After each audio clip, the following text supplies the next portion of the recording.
welcome to the channel, and in this video we're going to look at the core rules for Killteam. This is a how to play Killteam video. Before we dive in, I just want to mention that there's three ways to play Killteam. There's open play, narrative play and match play. And in open play you can bring what you want. In narrative play it typically specifies in the mission what you need to bring for that mission. And in match play you've got 100 points, no more than 20 models, and you follow match play rules. The core rules for playing all three mission types are exactly the same, and I'll go into kill teams themselves, into the factions in another video. This is a how to play Kill Team, so let's dive in. The core manual has a chunk at the beginning about this big, which is just the narrative, the theatres of war, the narrative, the background to Kill Team. After that page, it dives into the rules.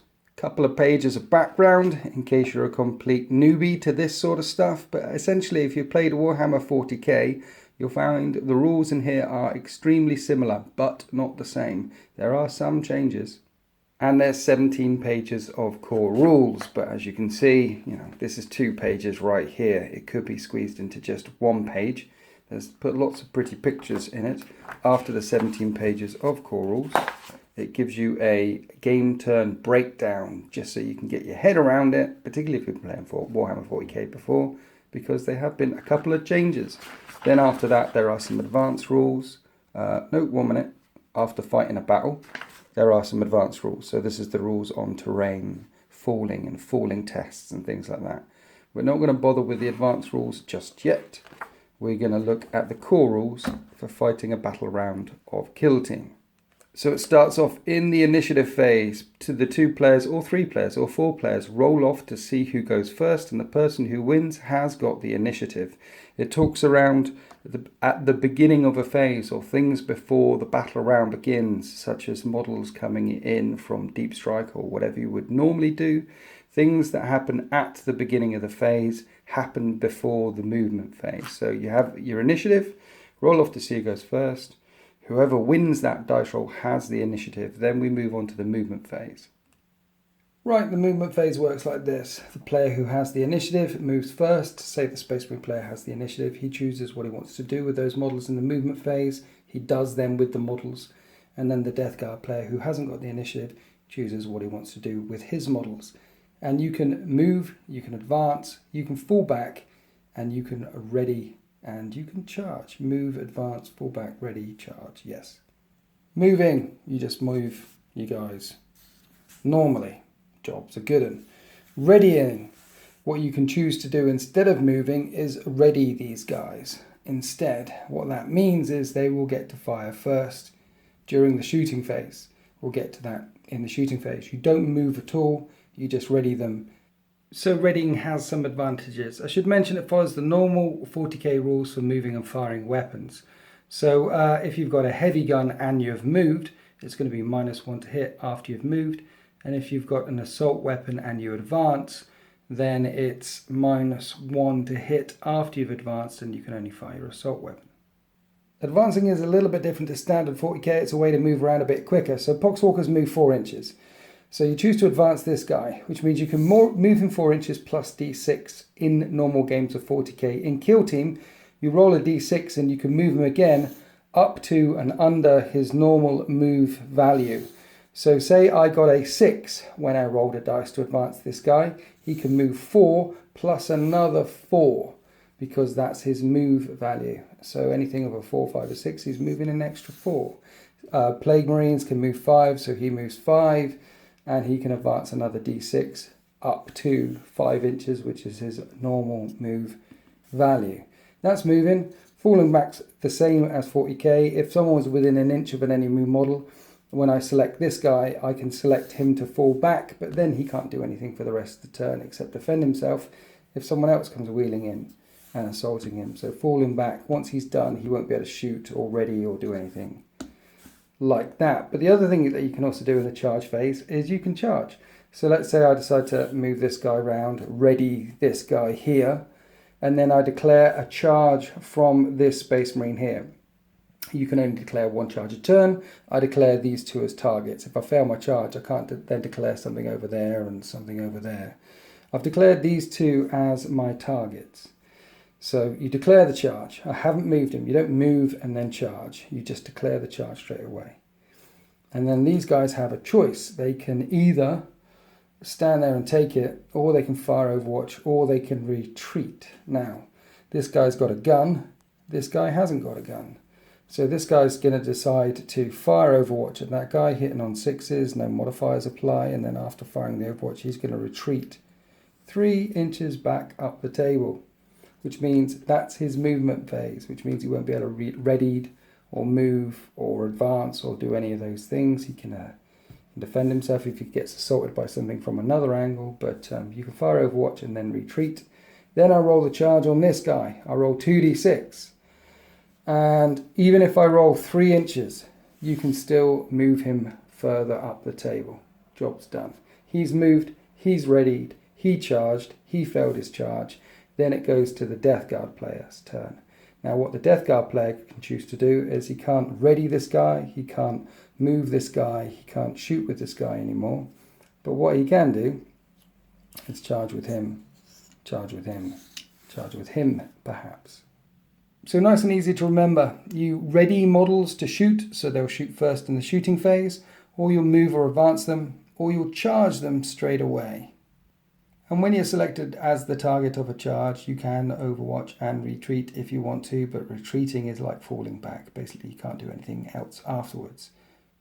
Models with the fly keyword can fall back and shoot in the shooting phase later on, but other models after they fall back can't shoot. Models with the fly keyword can ignore unlimited vertical distances, and models like this that appear at the end of a game turn, say you deep strike them in on the battle grid, they count as moving. So once you've deep struck in, you can't suddenly charge something else which is just over here.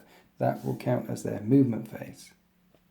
Psychic phase is basically the same as 40k. You choose a power and then you need to pass a psychic test. You roll 2d6 and get equal or over your psychic power for that power to manifest, and someone within 24 inches can try and deny that power by getting greater than that. All psychers in Killteam have Psybolt, which is basically their smite. Psybolt has a warp charge value of 5, and if manifested, the closest enemy model within 18 inches and visible to the psyker suffers 1 mortal wound. And if the result of the psychic test on 2d6 was 11 plus, the target suffers d3 mortal wounds instead. So Psybolt is like smite, but 1 and d3 mortal wounds instead of d3 and d6 mortal wounds to the closest visible thing within 18 inches. 2d6, get equal or over your psychic test. Easy. Perils of the Warp is the same. If you roll double 1 or double 6 when taking the psychic test, the psyker immediately suffers Perils of the Warp. The psyker suffers d3 mortal wounds. If the psyker is taken out of action by Perils of the Warp, the power they were attempting to manifest automatically fails, and each model within 3 inches immediately suffers d3 mortal wounds. So assuming you haven't killed yourself, and you've managed to pull the power off by passing the psychic test, then you resolve the psychic power. Right, then we're on to the shooting phase, which is almost just like 40k. You have assault weapons, heavy weapons, rapid fire weapons, grenade, and pistol weapons. There's a couple of changes though. The first thing you do is you fire all ready models first. So if 2 of these guys were readied, then you would fire them first, and then the player with the initiative then selects a model to fire next, and then you fire that guy, and then the defending player fires, and backwards and forwards. You select a model, they fire. You select a model, they fire. But ready models, all the ready models will fire first. So that's the advantage in readying stuff. The other thing is you've got to select a target. And if you've got a gun that's got a rapid fire weapon or an assault 3 weapon, say this guy's got rapid fire 2, which he has, he can fire 1 shot at that one and 1 shot at that one, or 1 shot at this one and 1 shot at that one. You can split the number of attacks that you have depending on the weapon profile. As previously mentioned, there's modifiers to hit if you're firing assault weapons or heavy weapons, depending if you've moved or not, just like modern 40k, normal 40k. So you roll to hit, roll to wound, and apply the AP modifiers just like normal 40k. But to hit rolls, the hit rolls have other modifiers. If the target is at long range, it's -1 to hit. If the target model is obscured, it's -1 to hit. Each flesh wound on the attacking model, -1 to hit. And if the attacking model's kill team is broken, -1 to hit. Long range. A target is at long range if it is more than half the weapon's range characteristic away from the attacking model. Grenades are not affected by this rule. So the Death Guard on the right is more than half the weapons range characteristics of the bolt rifle of the Space Marine on the left. So the Space Marine on the left will have -1 to hit him. Say the Space Marine has also got a flesh wound, or say the Space Marine's attacking model's kill team is broken. Potentially if the Space Marine's got more than one flesh wound, there are scenarios where the Space Marine cannot shoot the side of a barn door and cannot hit that Death Guard. The Death Guard is obscured here. Obscured models is if any part of the model is partially obscured, and parts of the model they count as obscured are legs, arms, torso, head. They say don't worry about the sticky up bits, the gun or aerials or things like that. It doesn't mention anything about the wings, but it says that if there's still doubt, you recommend that the players agree about what constitutes the main body of a model before the battle begins. But if I'm firing at that Death Guard and there's a Poxwalker in front of it, then that Death Guard is obscured. Here's the picture they show in the book. They say that Skitarii model is obscured. Here's the hit roll modified table. So you roll a hit, roll a wound, all that sort of stuff. And if the model's wounds are reduced to 0, the controlling player, unless stated otherwise, makes an injury roll for that model. To make an injury roll, the player rolls a d6 and applies the following modifiers. These modifiers here. So the Space Marine injures the Death Guard, gets him down to 0 wounds, you roll a d6, apply the modifiers, and on a 3 or less, this guy has just a flesh wound. And on a 4+, he's out of action for the rest of the game. That means you can end up with more than one flesh wound, and remember, with every flesh wound you get -1 to hit when shooting, and also -1 to hit when you're attacking in the fight phase. So let's go on to the fight phase. So in the fight phase, you've got the Hammer of Wrath section. Models that charged get to fight first. So say the Space Marine charged, he gets to fight first, then the Plague Marine. Models take it in turns, picking which they're charging models. So you pick a charging model, opponent picks a charging model. You pick a charging model, opponent picks a charging model. Once you've done all the Hammer of Wrath assaults, then players take it in turns, choosing a model from their kill team to fight with or pass. In the order determined in the initiative phase, and you keep doing that. When you choose to fight, a model may move 3 inches.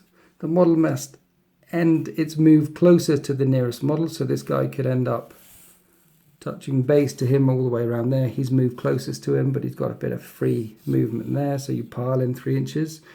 Then you smack each other just like you do in normal 40k, but there are hit roll modifiers.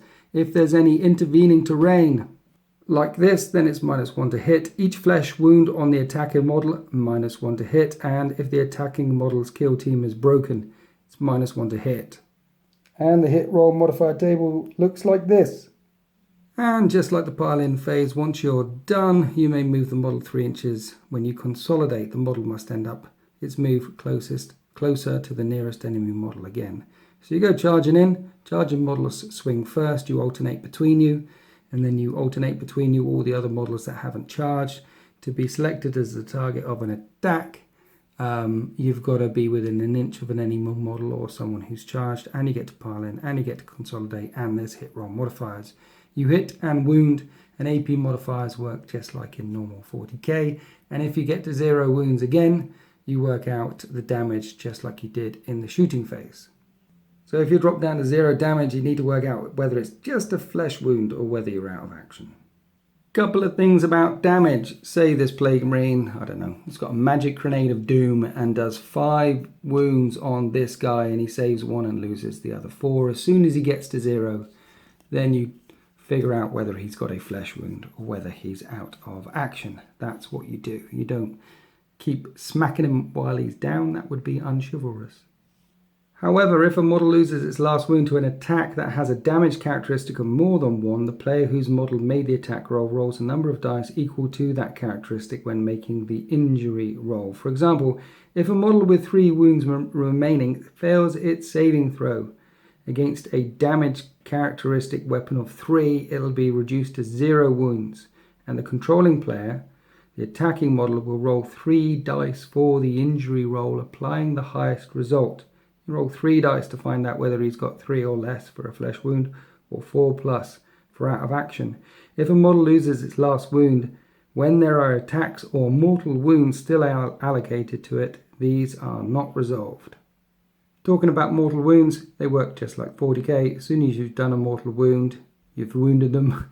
Invulnerable saves work just the same as in 40k. If you've got an invulnerable save, you can always take it, and it's not modified by the AP value of a weapon. The morale phase happens at the very end of a battle round, and you start applying shaken tokens all over the place. So first you've got to check if your kill team's broken. So at the end of a phase, if all models in your kill team have flesh wounds, or are shaken, or are out of action, it's broken. Otherwise, if more than half of your models in your kill team have flesh wounds, or are shaken, or out of action, it may be broken, and you roll 2d6. And if the total is greater than the highest leadership characteristics of any models in your kill team, other than those that are shaken or out of action, the kill team is broken. And once a kill team is broken, it stays broken for the rest of the game. Now, models in a broken kill team need to take nerve tests in each morale phase. In addition, they suffer hit penalties as described in the shooting and fight phases, and there are additional penalties for broken kill teams in some missions. Basically, if your team's really nerfed, you're broken. And if your team's at halfway nerfed, then you've got to roll 2d6 to find out if it's broken. Once you're broken, you're stuck being broken. Once you're broken, you start taking nerve tests. And to take a nerve test, you roll a d6 and apply a cumulative modifier. So you roll a d6 for each model, and you add 1 if each other friendly model that is shaken or is out of action for each other friendly model that is shaken or out of action. And you minus 1 for each other friendly model that is not shaken within 2 inches of the affected model. Roll a d6, apply nerve test modifiers as shown. So when it comes to the morale phase, if you roll a 1, you're fine. If you roll a d6 and after applying those modifiers, it doesn't exceed your model's leadership. That's not equal or exceeds, that just exceeds. You're fine. But once that d6 dice roll exceeds your leadership characteristic, the test is failed and the model is shaken and can't do anything until it's no longer shaken. You place a shaken token next to it, and that's it. It can't ready, it can't move, it can't do anything. It's just shaken. So Space Marines and Plague Marines have a leadership characteristic, base leadership characteristic of 7. So when you start taking nerve tests for these guys, at least 2 other members of their team need to have flesh wounds or are shaken or out of action, because 6 plus 2 is 8, and then they're going to lose their nerve. So the higher the leadership, the more likely you are not to be shaken and stood there looking like a muppet. And them's the rules. Here's an example of a battle round which helped me when I read through it. It was a bit weird. I started reading it like that and got confused, and then realised you're supposed to read it like that, and then like that, then right like that. Winter's top tip for you though. Then after that, a couple of pages on fighting a battle. There's an open war scenario which you can get to grips with straight away. There is a scouting phase, which is here. Now the scouting phase is quite interesting, but it says here don't do the scouting phase for the first couple of game turns that you play, first couple of battles that you play. And I haven't read it. I agree. Just play this one first a couple of times, get your head around the basic rules, moving, shooting, readying, nerve tests, stuff like that. Then apply the scouting phase, because it's quite interesting, the stuff that you can get up to before a battle. And the open war play here, covert war, is very straightforward, very simple. You'll get to grips with it very, very quickly. And then you can start applying advanced walls for things like climbing, difficult terrain, falling, jumping down, falling damage. Things like that. It is very, very simple. Just 2 pages of advanced rules. We'll have a quick flick at the missions as well, because they're interesting. Behind enemy lines, 3 open play missions that you can play straight away. And in open play, you bring whatever models you want and just crack on. Then we have 4 narrative play missions. You've got to choose a faction keyword to play with narrative play missions. So no mixing up your Tyrannid, Gene Stealer along with your Skitari. Ranger, that's just for open play missions. There's some modifiers to standard rules here. So for example, in an ambush, the defender can take 20 more points worth of stuff.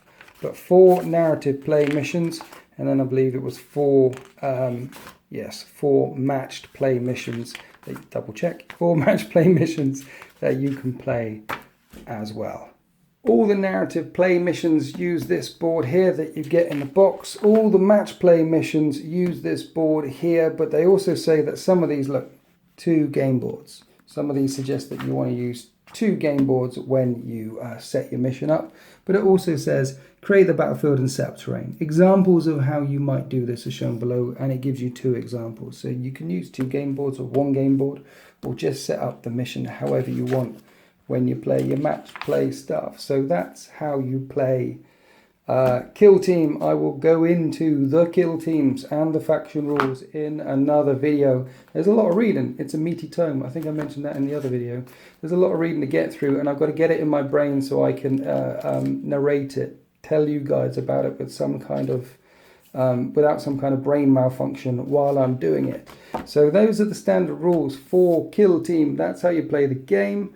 I think I covered everything. I probably didn't, but I think I covered everything. Anyway, thanks for listening to this video. Happy wargaming.